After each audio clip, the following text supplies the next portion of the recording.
Many of the incoming foreign radio broadcasts were heavily jammed by the Soviet Union for 40 years with this electronically generated noise, which overwhelmed the voices coming from Munich, London, Cologne, Washington, Jerusalem, Beijing, and Tirana.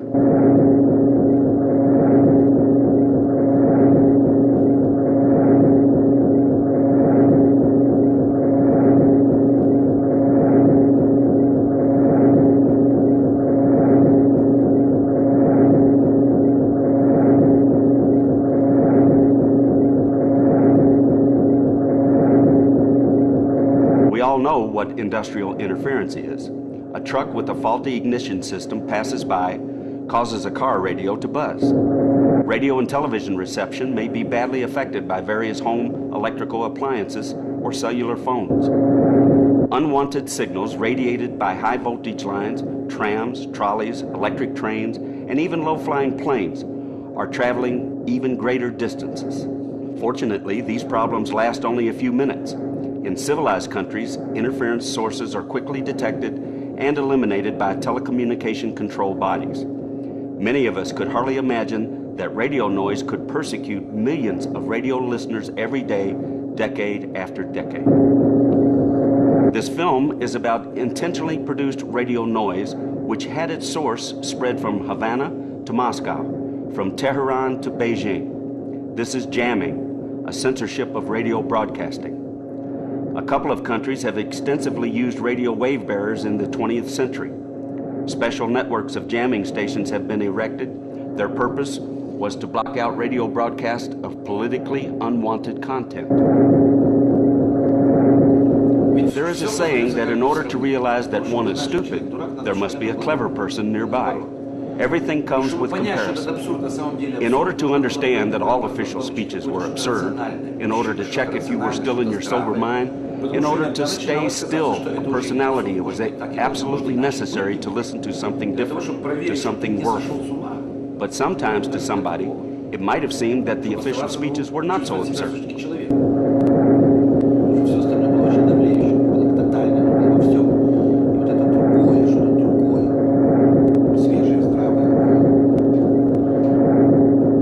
In the 20s, Berlin jammed the radio telegraph traffic between Paris and St. Petersburg. It could be that jamming is a German invention. The first use of broadcast jamming occurred in the late 20s. Moscow-based Radio Comintern was jammed by Germany. In the 30s, the USSR jammed Romanian radio. Austria defended itself against the Nazi propaganda.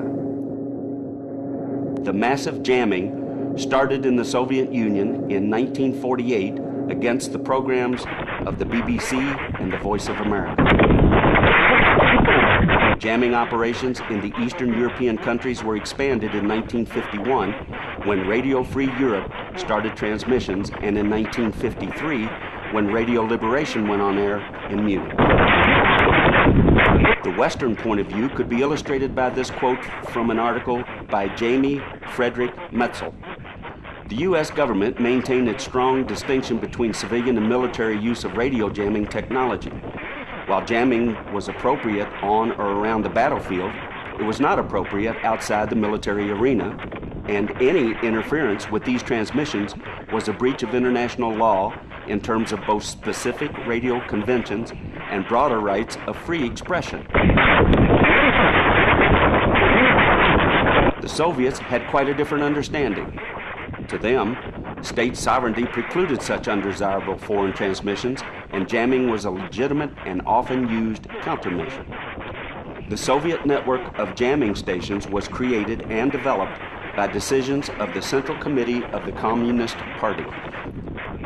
The construction work was performed by enterprises of the Ministry of Communications. In their documents, jamming was called radio defense from anti-Soviet radio broadcast, and considered to be a matter of extreme importance. Local party authorities in Soviet republics showed the initiative as well. For instance, Moscow's governor in Lithuania, Antanas Sniečkus, insisted on urgent construction of additional jamming stations. In my youth, all my Jewish friends would listen to the voices from the West. By the way, only a very few of the programs were from Israel, but most commonly to Radio Liberty and the Voice of America. To listen to Liberty was quite difficult, but the Voice of America at certain times was not jammed because of so-called détente or certain agreements. Radio Liberty was a surrogate radio, and it was jammed all the time. As far as I can remember, in our home, the radio was always on. It was an old tube set. It was my grandfather, my father, and later me who followed the tradition who would listen to it. It was only much later that I realized how important it was in my future life.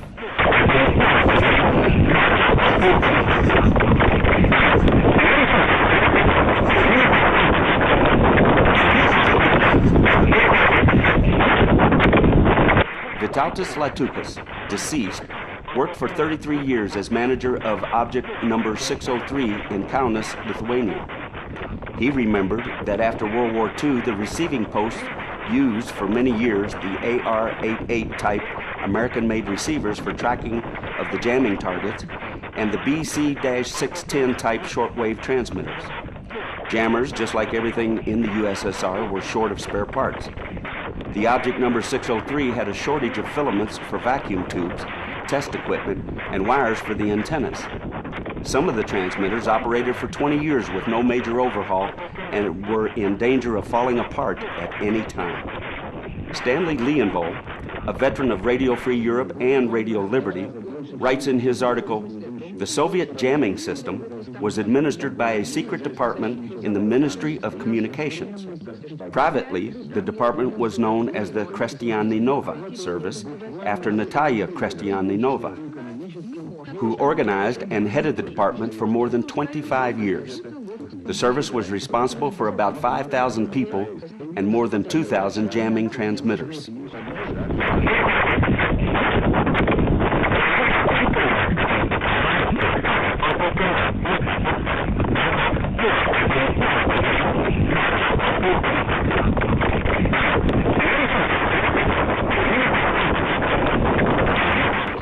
Rimantas Plekis, author of the book Jamming, describes the sounds which were used for emitting of radio interference.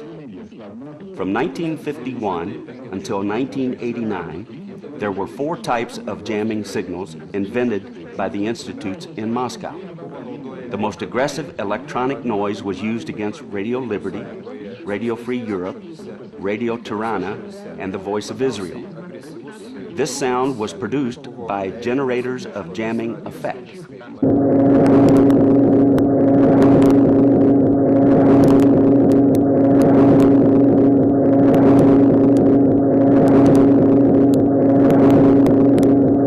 In 1964, Soviets started to jam with the Mayak radio program. It was severely distorted because of transmission in the FM mode. This signal blocked programs of the BBC, the Voice of America, and Deutsche Welle.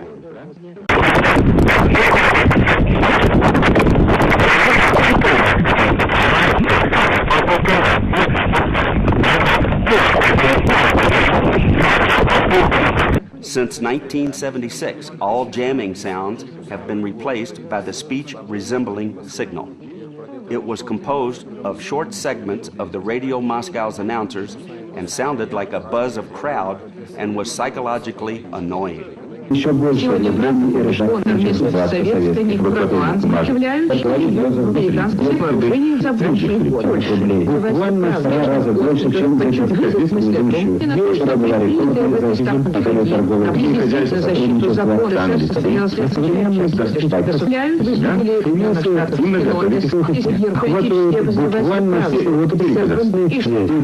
Besides that, it prevented the possibility of filtering the jammed radio program. The sound was reproduced by using reel-to-reel tape decks or special disc players. There are also other jamming signals around the world. Cuba is jamming Radio Marti with a swinging carrier.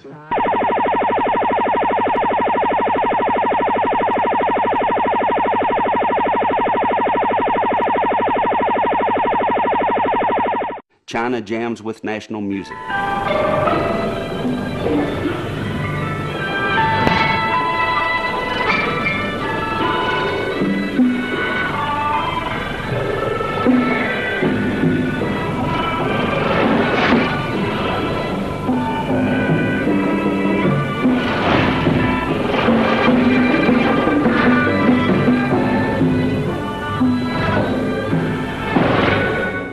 The International Telecommunications Union performed 4 monitoring sessions between 1984 and 1986. 95% of Russian language broadcast of the Voice of America, the BBC, Deutsche Welle, and the Voice of Israel were found to have been jammed. Radio Liberty's broadcasts were 100% jammed. Listeners in Europe, North Africa, and the Middle East were asked to report any interference caused by jamming. Reports showed that, for example, Radio Yugoslavia averaged about 90% interference and Radio Vatican averaged 65% interference as a result of jamming directed at other broadcasters. Most of the jammers contributing to this third-party interference were found to be located in the Soviet Union, Bulgaria, and Czechoslovakia.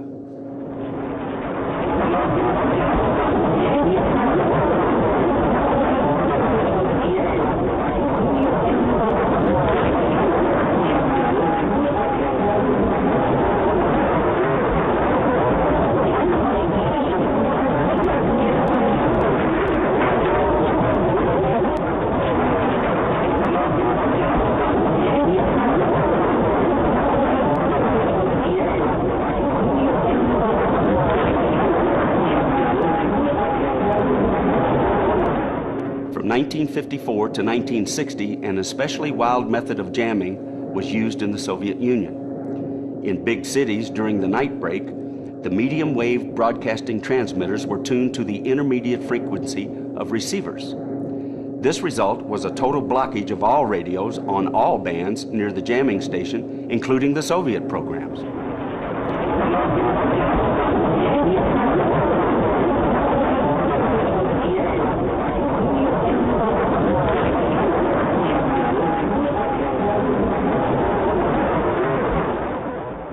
Alvin Snyder writes in his book, Warriors of Disinformation, Russian language programs of the Voice of America, the BBC, and Deutsche Welle were jammed selectively on instructions that were sent to the regional jamming centers from Moscow. When the Central Monitoring Station heard an anti-Soviet text, such as news about Soviet dissidents or someone being sentenced in a political trial, it issued a command to switch on the transmitters.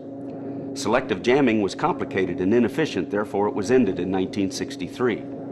Since then, all foreign radio stations to be censored were jammed on all frequencies and at all times of transmission.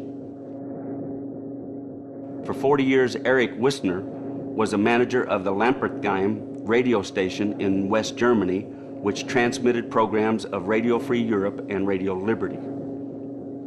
My feelings about the jamming, that we know from the information we had that some of the jamming would take us completely away, but there is, as I know, the propagation, it is not possible to jam everything at every time, and we use that, and that was one of the reasons why we have repeated programs several times, and we had quite a large target area, the entire Soviet Union, with all the different languages. Radio Liberty was my job at the beginning, and they had the Russian, Belarusian, Ukrainian, all the national language, a great number, all totally together. There was up to 30 at some time, the Caucasian language, and later came in sometime in the 70s, the Baltic languages.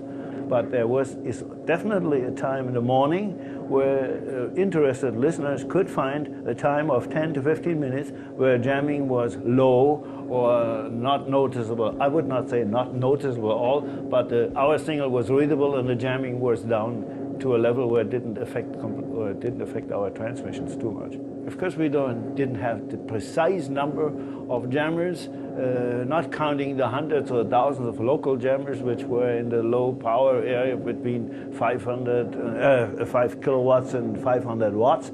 Some of them, that's very difficult to, this is not much, will not amount to much power, but there were also skywave jammers, which were high power, and we estimated that they spend about 3 to 4 times as power as we use on our side.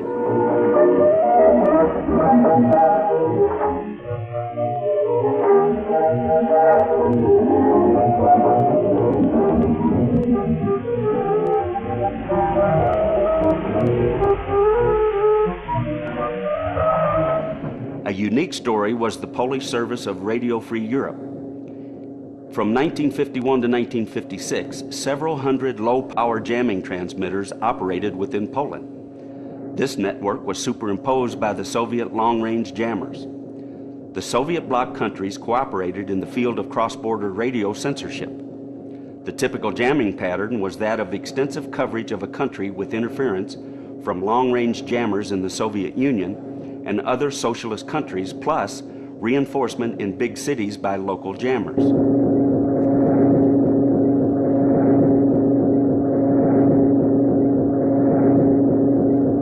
Mieczysław Petruski, former head of the control department of Polish Radio and Television, remembers a brand new type of jamming appeared in 1971. Until then, jamming resembled a buzzing industrial interference. From 1971, music started to play in the background of Radio Free Europe's programs. It became more and more loud, and finally the program of Free Europe occurred in the shadow. What happened? Earlier, it was easy to identify noise as a deliberate jamming, so it was decided to let people listen to the music. Everything was arranged very smartly. In Warsaw, at Polish radio, there were recorded tapes with such kind of music that nobody would suspect to be Russian. This music is still sounding in my ears, such melody as Flight of Bee, Little Flower, and many others.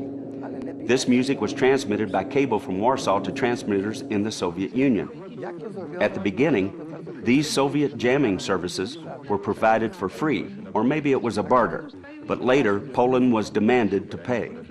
Moscow issued bills for jamming to Warsaw. On its side, Poland decided to check the quality of such imported jamming. For this purpose, Poland requested to identify the Soviet jamming radio centers in operation. Music, and later, the speech resembling signal every minute was interrupted by 2-letter call signs in Morse code. Poland used them for evaluation of signals of the particular jammers.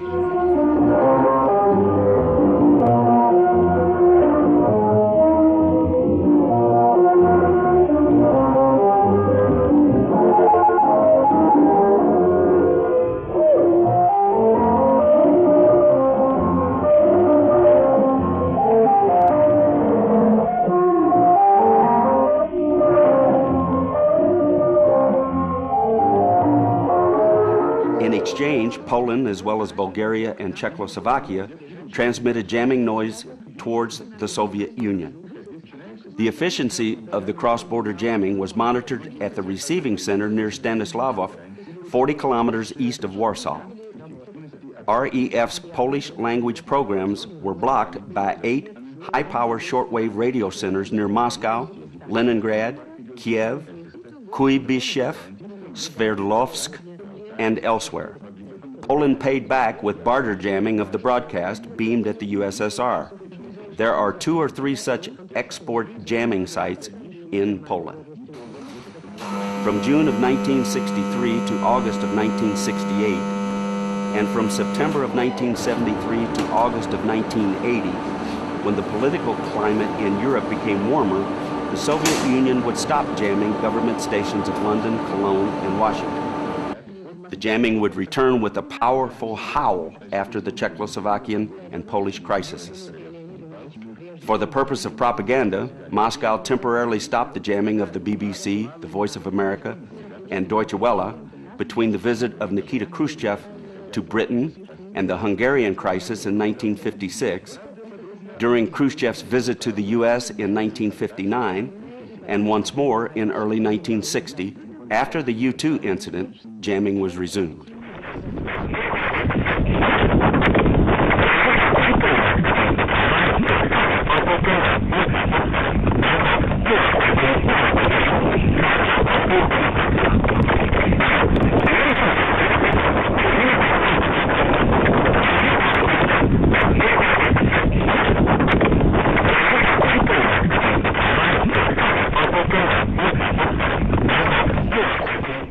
In 1963, Radio Free Europe and the Voice of America started broadcasting from Munich on a long-wave frequency which was already used by the Soviet Union. Moscow took the position that their channel was being jammed. A 1 million watt American powerhouse was switched off in 1973 when the USSR temporarily stopped jamming the Voice of America. When it started transmissions in Russian from Munich on AM radio, the USSR tried to block out the unwanted signal by launching on the same channel a Mayak radio network in Belarus.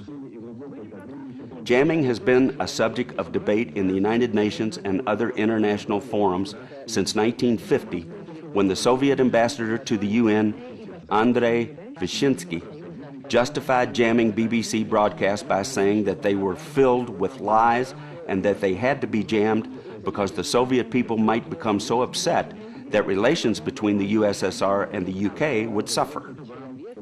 In August of 1972, Soviet Foreign Minister Gromyko presented a draft resolution to the UN which had implications for all types of broadcasting, but directly concerned television.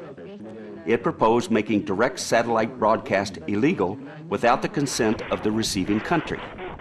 Nicknamed the Jammers Charter and opposed to by the U.S., the Soviets proposed the same measure to the UN Committee on Peaceful Use of Outer Space after it failed in the General Assembly.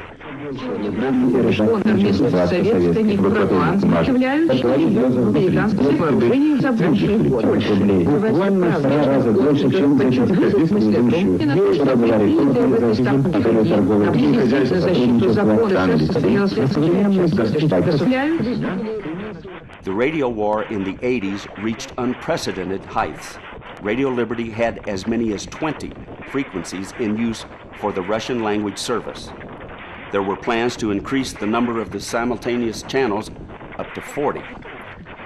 The station operated transmitters in West Germany, Portugal, and Spain.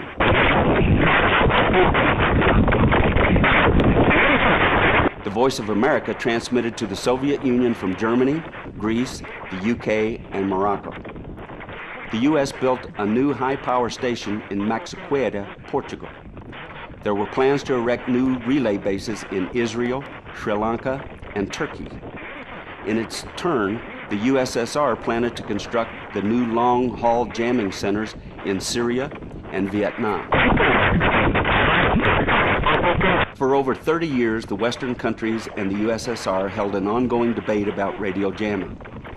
The Western arguments were, everyone has the right to seek, receive, and impart information through any media and regardless of frontiers.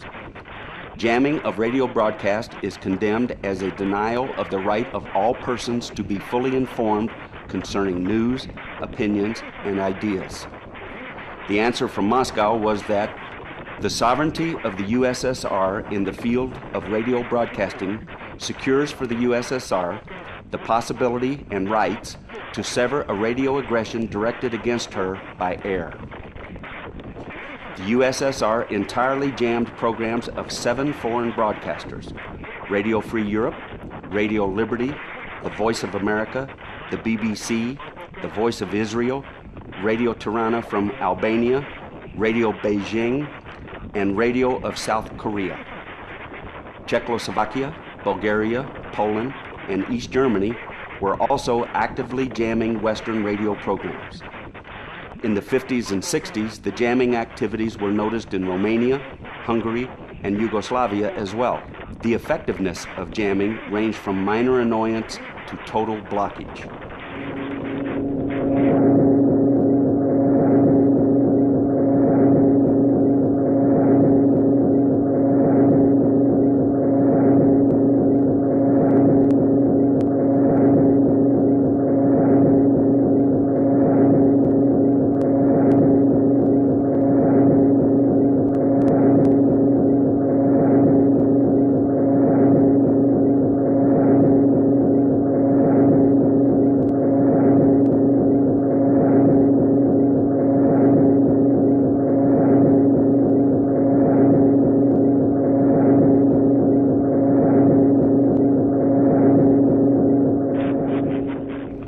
Sigitas Zilonis, a Lithuanian radio consultant and historian, remembers,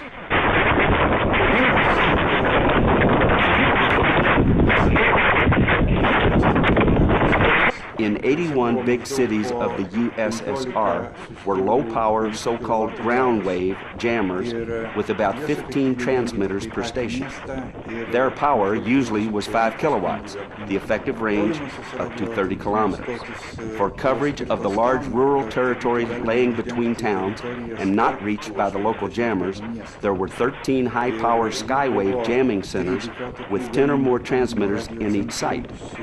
Their effective operational range was up to 2,000 to 3,000 kilometers. The power of these jammers usually was 100 or 200 kilowatts. In some cases, it reached 1,000 kilowatts.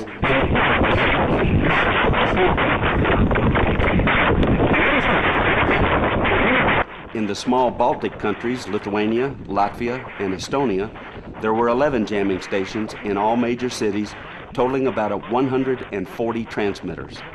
The low-powered jammers were numbered with 60 series, like object number 61 in the seaport Klaipėda. The mid-sized stations were numbered with 600 series, like object number 603 in Kaunas. There were 90 jamming transmitters in Belarus and as many as 300 units in the Ukraine. Ironically, the jammed foreign broadcasters were called communications correspondents. The best way to jam is to transmit the interference from the same direction as the radio wave of the unwanted signal. Therefore, the skywave jammers were built across the perimeter of the Empire of Noise near Krasnodar, Yerevan, Nikolaev, Lvov, Almaty, Kishinev, Kaliningrad, Novosibirsk, Tashkent, Khabarovsk, Kuibyshev, Sverdlovsk, and Moscow.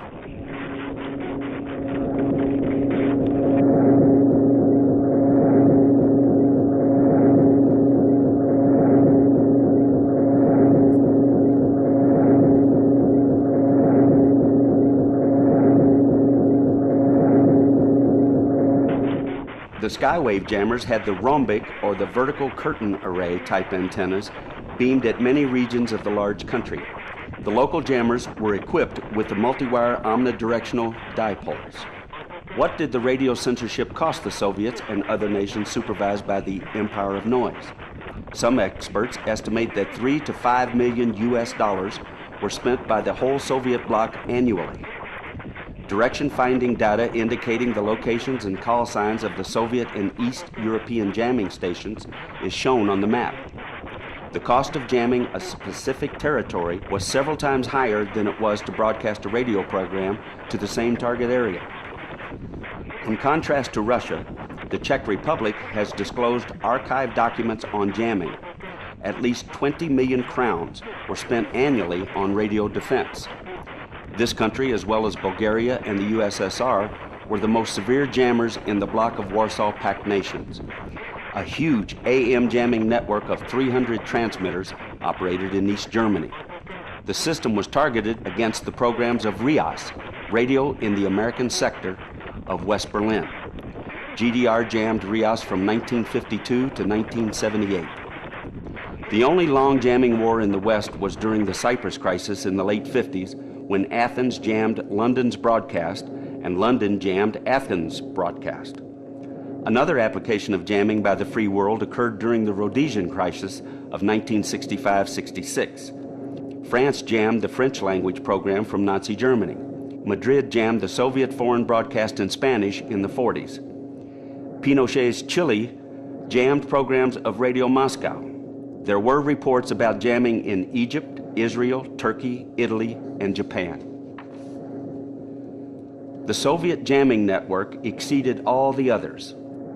In the 50s and 60s, they jammed even such stations as Radio Vatican, External Radio of Spain, Canadian Broadcasting Corporation, ORTF from Paris, Radio Yugoslavia, and Radio Rome.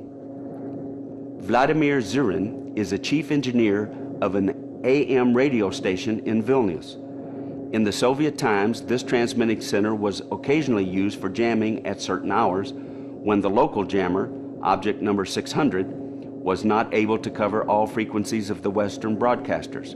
Mr. Zurin demonstrates the usual tuning procedure of the 5 kilowatt transmitter, which was used both for communications and jamming.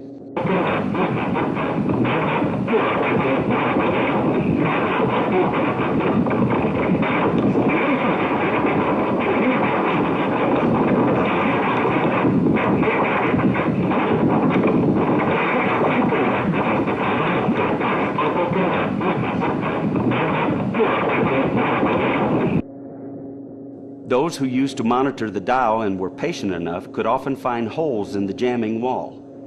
Some of the foreign broadcasters liked to be deceptive. Radio Beijing used to change its frequency slightly during the broadcast, leaving the hoarse choir of jammers aside. On certain channels, Chinese played back their Russian broadcast backwards. They expected listeners to record the programs and then to play it back in reverse. The backwards frequencies of Radio Beijing were not jammed. The receivers made for the Soviet domestic market intentionally did not include the 13, 16, and 19 meter shortwave bands because the jamming on these bands was less effective. However, many listeners had their radios privately adapted for the reception of the higher bands. Irena Litguviena was a radio monitor of the jammer in Kaunas, Lithuania. We controlled the air and issued orders for the transmitting station to tune up the transmitters. At our receiving station, 3 operators were working in shifts, 12 hours by night or 12 hours at daytime. Our duty was to scan shortwave frequencies to find the audible foreign radio stations. We received the encrypted schedule from Moscow by telegraph line or by radio in Morse code. We deciphered these messages using a one-time pad key. The schedules were valid, usually for 1 month. On our desk were communications receivers R-250. Our supervisor was a woman. She controlled our work. I was an ordinary operator. I just needed to check the frequencies provided by Moscow.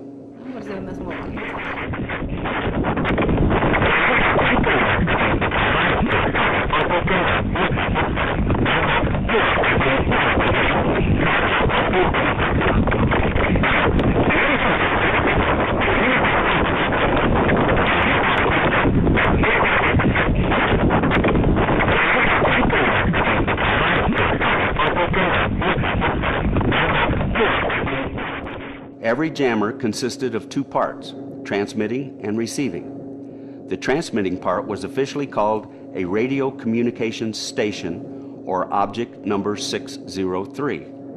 The monitoring site was known as a receiving station or a control and correction post.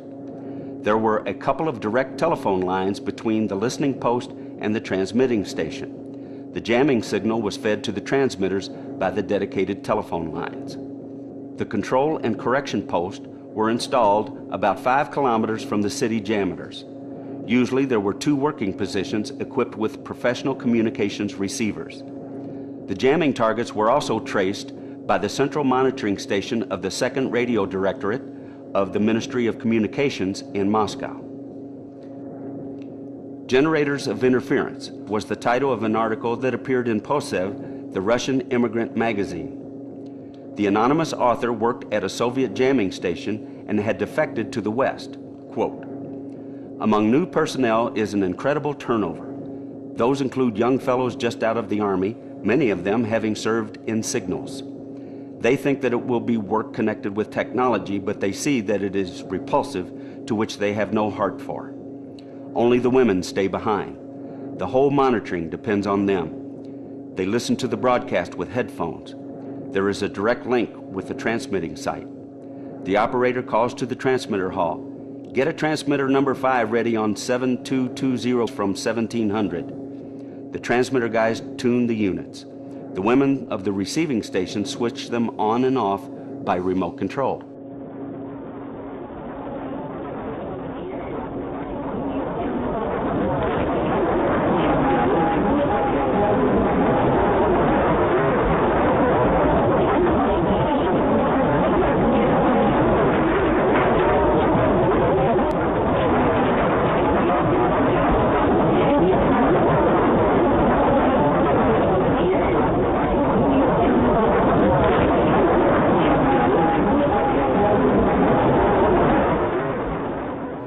in the Lithuanian seaport of Klaipėda, the communist authorities decided to install a local jamming station at a Jewish cemetery.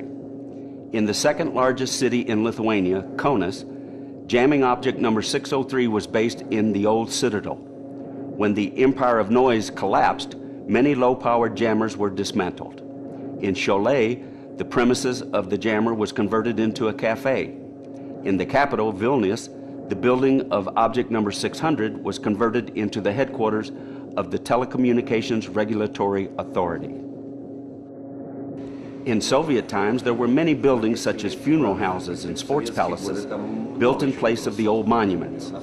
Graveyards, and not only Jewish, for them was just an empty space suitable for new construction.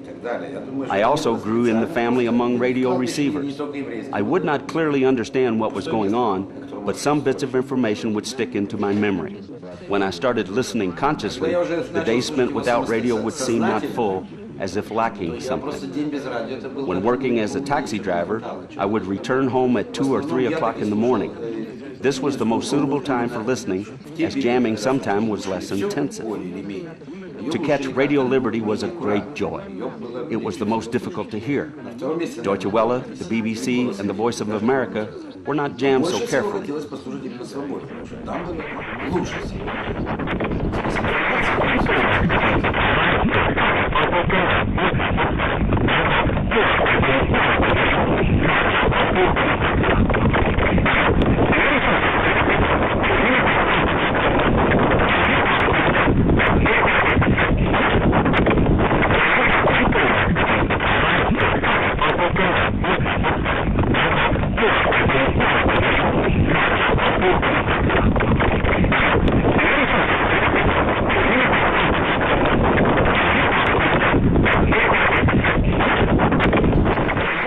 In the 90s, in Russia and other CIS countries, some of the jamming transmitters were leased out to broadcast the same foreign radio programs they once jammed, such as Radio Liberty, the BBC, or the Voice of America. The mid-sized jamming station in Balashikha near Moscow was switched to broadcast domestic radio programs of the 15 Soviet republics. According to an old Soviet standard, the towers of the jamming stations were painted in camouflage colors, yellow and black. From 1975 onward, all radio and TV towers in the USSR, including those of the jamming facilities, were painted in white and red. At night, the jamming towers were illuminated with non-blinking red lights. People living close to these secret jamming objects were subjected to strong electromagnetic fields. Measurement data proved that their worries were grounded. However, this information was stored in folders marked secret and was not available to the public. In addition, the high-power jamming signals made their way onto the circuits of tape recorders and record players. Officials used to emphasize that the country's ideological safety was the highest priority and that people must be patient with the noise. In the Soviet Union, even ordinary radio broadcasting stations were ready for jamming as the reserve facilities. Petras Leskavicius, retired engineer of the Sitkūnai radio station in central Lithuania, remembers, "I have been working in Sitkūnai since 1964. At this time, jamming was performed mostly on shortwaves, but the jamming equipment was also installed on our medium wave station. If we would receive a command, we would start to jam. The jamming equipment Zenith was connected to the old 150 kilowatt AM broadcast transmitter. Later it was moved to the new 500 kilowatt transmitter. Besides, after World War II, there were 2 shortwave transmitters installed, each 50 kilowatts, captured by the Red Army from Germany. There were several shortwave antennas, beamed virtually to all directions. All this transmitting equipment was suitable both for broadcasting Radio Moscow's programs and for jamming as a backup facility if needed. I'm happy to tell you that I wasn't involved personally in jamming activities at any time. Jamming accelerated the decline of Soviet prestige since it was heard all over the globe. Listeners in many countries knew that this cacophony was made in the USSR. At the height of perestroika, many jamming veterans were in shock when they suddenly got Moscow's command to switch off the equipment. There were a lot of elderly people that were able to retire. the young engineers could find jobs in normal broadcasting stations. Many people were praying during the attempted coups in Moscow to keep the hardline communists from returning to power. If they win in Russia, someday the dinosaurs of the Cold War would pollute the radio spectrum once again. In August of 1991, during the communist coup in Moscow, Soviet troops stationed in Lithuania started jamming the first program of Lithuanian radio on medium wave. The Soviet military used recordings of Alla Pugacheva and other popular Russian artists to jam the radio signal coming from Vilnius. In the evening of November 29, 1988, at 2100 hours UTC, midnight Moscow time, the USSR ceased to jam Radio Liberty, The Voice of Israel, Radio Free Afghanistan, and Deutsche Welle. The jamming session that lasted for 40 years was over.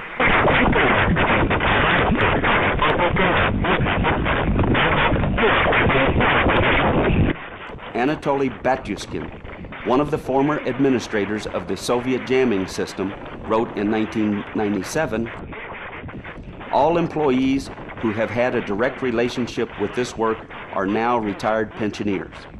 All jamming sites have either been converted to other purposes or have had their equipment written off. All related technical and operational documentation no longer exist. Even today, very limited information is available from the Russian officials. Professional and amateur radio monitors of the world are familiar with jamming since the beginning of the 21st century. Bernd Trutenow, a journalist and expert in international radio broadcasting, explains, "Among those countries which still are conducting jamming in a larger scale are China, Vietnam, Cuba, and Iran. And the target of those jamming transmissions are especially broadcasts from America, from stations that are financed by the US government. For example, Radio Free Asia, which is broadcasting to Iran, like transmissions of Radio Free Asia for China and Vietnam, or Radio Marti for Cuba, or Radio Farda for Iran. In addition to that, China also jams some language services of the BBC and Deutsche Welle."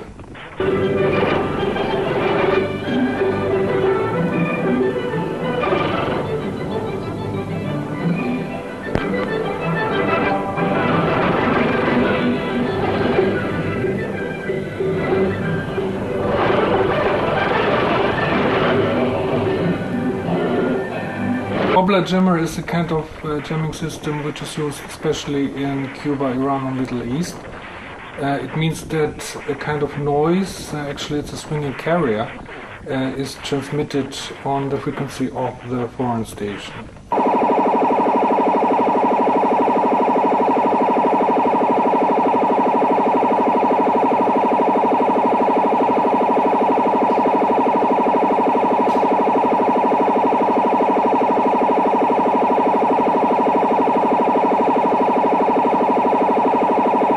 In China, the jamming is done in such a way that actually a Chinese radio program or music is put on the same frequencies as the stations that should be jammed.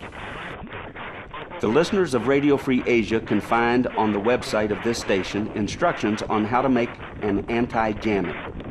Rotate the board to different angles until you find the best reception. Keep the board away from your body to limit the effects your body will have on the radio's reception. What you are doing by rotating the board is trying to block the interfering signal while keeping the desired signal strong. There is no information available on the massive use of jamming in North Korea. The reason why the fierce totalitarian regime does not need power for jamming is that nobody is allowed to own a personal radio set with a shortwave band. This is reminiscent of the Stalin area in the Soviet Union. During World War II, anyone who was found possessing one single radio tube, not to mention a whole radio set, might find himself in the Gulag pretty soon. The government of China retains strict control over the internet. During the past 2 years, Beijing has passed regulations prohibiting information that incites subversive acts to overthrow the state or includes unauthorized news and comments. Access to the websites of some Western radio stations is restricted. Since May of 2003, the Iranian government is blocking the websites of the Voice of America, Radio Farda, and other sites that are political or deemed immoral. Some 15,000 websites were targeted in Iran. And what about television jamming? American TV Marti broadcast to Cuba from the air balloon called Fat Albert floating over South Florida.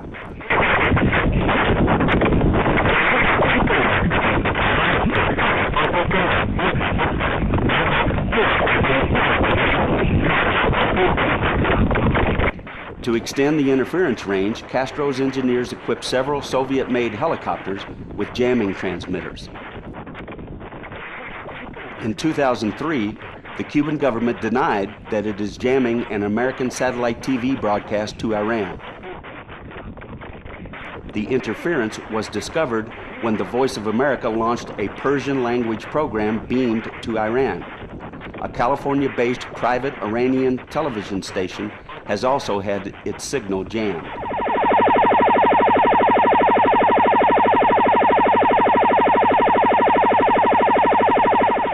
It has been reported that in 1997, MedTV, the Kurdish satellite television station, suffered deliberate interference on its test transmissions by way of Eutelsat.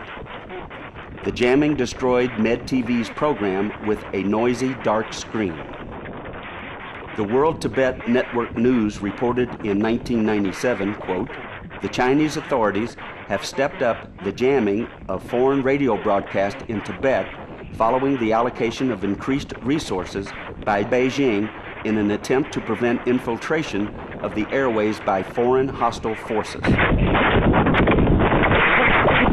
In December of 2002, the Broadcasting Board of Governors, the agency that oversees U.S. international broadcasting, said virtually all shortwave transmissions directed to China by the Voice of America and Radio Free Asia are jammed. In October of 2002, the BBC World Service confirmed that China had been doing a cross-border jamming of its Uzbek service for several months. In response to the independent news coverage of opposition protest by the private radio station B92 in Belgrade, the Serbian government began to jam its signals. There were more cases of jamming in Yugoslavia when the FM signals of Radio Jasenica and of other independent broadcasters were blocked before the upcoming elections and other important political events. Jamming was a very frustrating and infuriating thing. On the other hand, due to it, the value of the information seemed greater. I was using all kinds of tricks against jamming. For instance, I would connect a radio set's antenna to the heating radiator's pipe, and it really improved the sound for a while. There were other ways as well. For example, I would listen to radio programs not in Russian, but in the Polish language. Once, at 5:30 a.m., I caught the Voice of America in Ukrainian. I still remember the names of those who worked at the microphones. Governments that make use of jamming argue that they have the right to protect their citizens from destructive propaganda. The internet provides unlimited opportunities to distribute information and ideas. Paradoxically, because of this too much freedom, governments are debating ways to block out what to their thinking are dangerous messages for their societies. It was reported that the EU institutions are studying the legal and technical possibilities to censor the internet. Eventually, the service providers would be required to use a special filtering technology for eliminating servers of racism and pornography.